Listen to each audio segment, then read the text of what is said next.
प्रिय छात्रों, सुप्रभात। आज हम मैमेलियन एंडोक्राइनोलॉजी में एक और टॉपिक के बारे में चर्चा करते हैं, लैक्टेशन यानी कि दुग्ध स्त्रवण। दुग्ध स्त्रवण मैमल्स के अंदर मैमरी ग्लैंड के द्वारा नवजात को दूध पिलाने की प्रक्रिया है कि कैसे बच्चा उत्पन्न होने के बाद में स्तन ग्रंथियों से दुग्ध स्त्रवण होता है। मैमल्स के अंदर mammary gland secondary sexual organ का काम करती है, द्वितीयक लैंगिक अंग का काम करती है। इसी के अंदर दुग्ध का संश्लेषण होता है और फिर नवजात पैदा होने के बाद में दुग्ध स्त्रावित होता है। इस दुग्ध से पोषण का काम होता है। मैमरी ग्लैंड के आकार, आकृति, दुग्ध के स्त्रवण के नियंत्रण को हम दो भागों में बांट सकते हैं। पहला, प्रसव गर्भधारण से पहले और गर्भधारण के दौरान कुछ हार्मोनल चेंजेस होता है। प्रेगनेंसी से पहले या प्यूबर्टी शुरू होते ही ओवरी के द्वारा कुछ हार्मोन्स का स्त्रवण किया जाता है जो कि मेंस्ट्रुअल साइकिल के काम दौरान स्त्रावित होते हैं। ये मैमरी ग्रंथि के एल्वियोलर ग्रंथियों की आकृति को बढ़ाता है। अब एल्वियोलर ग्रंथियाँ क्या होती है मैमरी ग्लैंड के अंदर? ऐसी छोटी छोटी कूपकीय संरचनाएं होती है जो कि मैमरी ग्लैंड के अंदर बनती है। ये सारी कूपकीय संरचनाएं डक्ट, ये नलिकाएं होती है जिनको एल्वियोलर डक्ट कहते हैं। ये एल्वियोलर डक्ट हुई, ये कूपकीय संरचनाएं हुई, और इन कूपकीय संरचनाओं में ग्रंथिल कोशिकाएं होती है जो कि दुग्ध का संश्लेषण करती है। प्रेगनेंसी के दौरान जब गर्भ अवस्था होती है उस समय ईस्ट्रोजन जो हार्मोन होता है, ईस्ट्रोजन हार्मोन डक्ट्यूल सिस्टम को ग्रो करता है।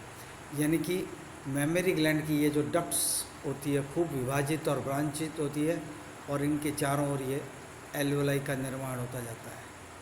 यानी कि ये यदि मैमरी ग्लैंड है तो ऐसी डक्ट्यूल सिस्टम विकसित होती है। तो ईस्ट्रोजन हार्मोन मैमरी ग्लैंड के अंदर खूब सारी शाखाएं बनाता है और ये जो शाखाएं होती है ये डक्ट्यूल सिस्टम बनाता है। दूसरा हार्मोन है प्रोजेस्टेरॉन। पहला हार्मोन ईस्ट्रोजन, दूसरा प्रोजेस्टेरॉन। प्रोजेस्टेरॉन एल्वियोलर ग्लैंड को आकृति में बड़ा करने का काम करता है। ये जो कूपकीय कोशिकाएं होती है, ग्लैंड्स होती है, ऐसी कूपिकाएं बनती है, अभी अपन चित्र में देखेंगे। तो ये जो कूपकीय कोशिकाएं होती हैं इनकी आकृति को बढ़ाता है। तीसरा हार्मोन है प्लेसेंटल लैक्टोजन। पहला ईस्ट्रोजन, दूसरा प्रोजेस्टेरॉन, तीसरा प्लेसेंटल लैक्टोजन और चौथा हार्मोन है प्रोलैक्टिन। तीसरा जो प्लेसेंटल लैक्टोजन होता है वो ब्रीस्ट के डेवलपमेंट, स्तन की जो आकृति होती है उसको बढ़ाने का काम करता है। और चौथा हार्मोन प्रोलैक्टिन जो कि एंटीरियर पिट्यूटरी से स्रावित होता है। ये जो एंटीरियर पिट्यूटरी से स्रावित हार्मोन प्रेगनेंसी के दौरान स्रावित होता है और प्लेसेंटल प्रोजेस्टेरॉन मिल्क प्रोडक्शन को जब तक बच्चा पैदा नहीं होता है उसको इनहिबिट करता है। यानी कि बच्चा पैदा होने के बाद ही दुग्ध का संश्लेषण होता है और ऑक्सीटोसिन उसके बाद में स्त्रवण का काम करता है।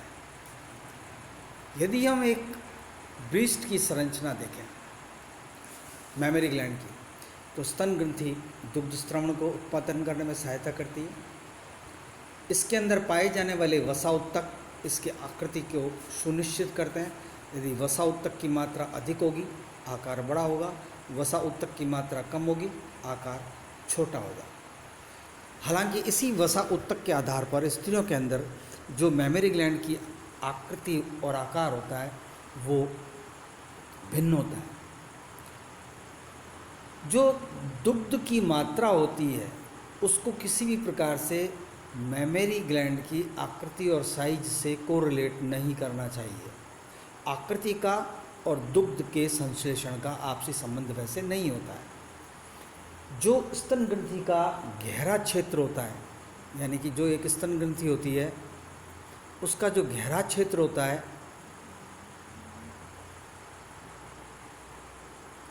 ये जैसे स्तन ग्रंथि है, इसका ये जो बीच का एरिया होता है ये गहरा होता है। तो गहरा क्षेत्र डार्क एरिया होता है, इसको एरियोला कहते हैं। और इस एरियोला के बीचों बीच जो होती है वो निप्पल होती है। इस निप्पल के आसपास बहुत सारी नर्व एंडिंग्स और मिल्क ग्रंथियों की ओपनिंग पाई जाती है। ये नर्व एंडिंग है।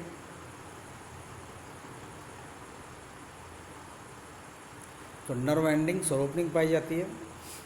ब्रीस्ट सेकेंडरी सेक्सुअल कैरेक्टर, मैंने बताया द्वितीयक लैंगिक लक्षणों का निर्धारित करने का भी काम करती है। और साथ ही साथ मेमरी ग्लैंड की आकार और आकृति एक लैंगिक परिपक्वता को भी इंडिकेट करती है। अब यदि हम मेमरी ग्लैंड की आकृति देखें, संरचना देखें,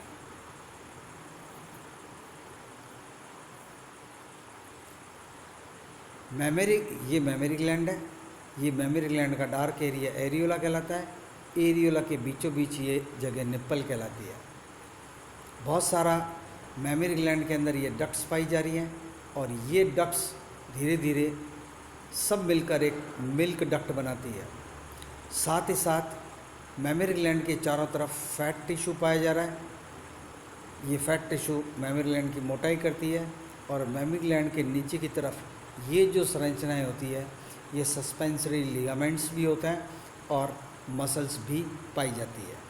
इस प्रकार एक क्रॉस सेक्शन के अंदर फीमेल ग्लैंड की ब्रीस्ट दिखती है। जो निप्पल की एरिया होती है वहाँ पे बहुत सारे छिद्र जो मिल्क डक्ट के होते हैं वो खुलते हैं, ये ओपनिंग होती है। ये जो निप्पल पे मिल्क डक्ट स्किन होती है इस पर बहुत सारे नर्व एंडिंग्स भी पाए जाते हैं। इस प्रकार ये एक ब्रीस्ट की स्ट्रक्चर होती है। एक लैक्टेटिंग मेमोरी ग्लैंड होती है, उसकी संरचना थोड़ी सी भिन्न होती है। यानी कि जो एक दुग्ध स्त्रावण करने वाली ग्लैंड्स होती है, जब प्रेगनेंसी होती है तो उस समय ये संरचना विकसित हो जाती है।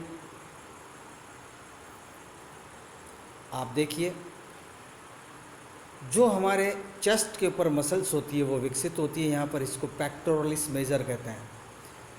इस पेक्टोरलिस मेजर के ही नीचे पेक्टोरल फैट पैड पाया जाता है। ये पीले कलर की ये जो स्ट्रक्चर है ये पेक्टोरल फैट पैड है। इसके अलावा बहुत सारे ग्लैंडुलर टिश्यू, एल्वुलर टिश्यू मिलते हैं। ये देखो ये सारे ग्लैंडुलर एल्वुलर टिश्यूज़ हैं, ये जो दिख रहे हैं ब्लू कलर के। इन सब से एक डक्ट्यूल सिस्टम होकर आगे की तरफ निकलता है और ये मिलकर लैटिसिफेरस साइनस बनाते हैं। ये सारे मिलकर आगे ऊपर निप्पल वाले स्थान पर खुल जाते हैं और ये निप्पल के अंदर बहुत सारी लैटिसिफेरस डक्ट या दुग्ध की नलिकाएं खुलती है, जिससे कि दुग्ध स्त्रवण की प्रक्रिया होती है। यदि हम इस एल्वुलर ग्लैंड की एक एनाटॉमिकल स्ट्रक्चर देखें तो एनाटॉमिकल स्ट्रक्चर में इस एल्वुलाई में मिल्क सीक्रेटिंग एपिथेलियल सेल्स पाई जाती है। ये प्रोलैक्टिन हार्मोन के प्रेजेंस में दुग्ध के संश्लेषण का काम करती है। इन एपिथेलियल सेल्स के चारों तरफ मायो एपिथेलियल सेल्स पाई जाती है, जिनके अंदर मसल्स पाए जाते हैं। इन मसल्स के संकुचन के कारण ये इन डक्ट में से जो मिल्क स्त्रावित होकर इसकी कैविटी में आता है और यहाँ से होते हुए ये डक्ट्यूल्स में जाता है। ये सारे डक्ट्यूल मिलकर लैटिसिफेरस साइनस बनाते हैं। ये जो लैटिसिफेरस साइनस होता है ये एक बड़ी मिल्क डक्ट बनाता है और ये मिल्क डक्ट आगे चलकर निप्पल के नीचे खुलती है। इस प्रकार मायो एपिथेलियल सेल्स और एपिथेलियल सेल्स जो कि मिल्क सीक्रेटिंग सेल्स होती है, इनके अंदर दुग्ध का स्त्रवण होता है और दुग्ध जो संश्लेषित हुआ होता है वो ऑक्सीटोसिन के इफेक्ट के कारण इजैकुलेट होता है। तो सीक्रेशन एंड इजैकुलेशन ये दोनों दो अलग अलग प्रक्रियाएं मेमोरी ग्लैंड के अंदर होती है।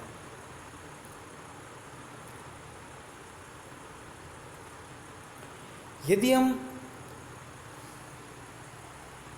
जैसे ही बच्चा उत्पन्न होता है, पैदा होता है, पार्चुरेशन का प्रोसेस होता है, उसी समय फीमेल के अंदर हार्मोनल चेंज होता है। प्लेसेंटल हार्मोन जो प्रसव से पूर्व होते हैं उनका कंसंट्रेशन सांद्रता नीचे गिरती है। उसके सांद्रता के नीचे गिरने से जो प्रोलैक्टिन हार्मोन होता है जो कि प्रसव के दौरान थोड़ा संदमित रहता है, उसके स्त्रवण की मात्रा बढ़ती है और जन्म के पश्चात बच्चे के पैदा होने के बाद मैमरी ग्लैंड के अंदर प्रोलैक्टिन के कारण से मिल्क उत्पन्न होने लगता है।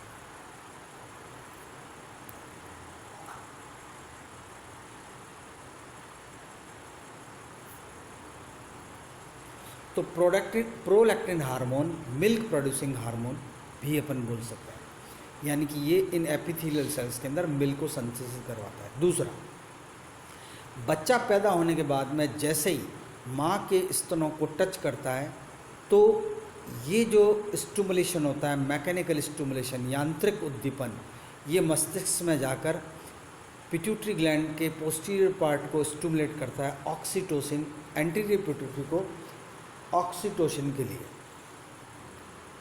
तो पिट्यूटरी हार्मोन पिट्यूटरी के द्वारा ऑक्सीटोसिन का रिलीज होता है और ये ऑक्सीटोसिन हार्मोन मायो एपिथेलियल सेल्स को स्टिमुलेट करती है मिल्क इजेक्शन के लिए।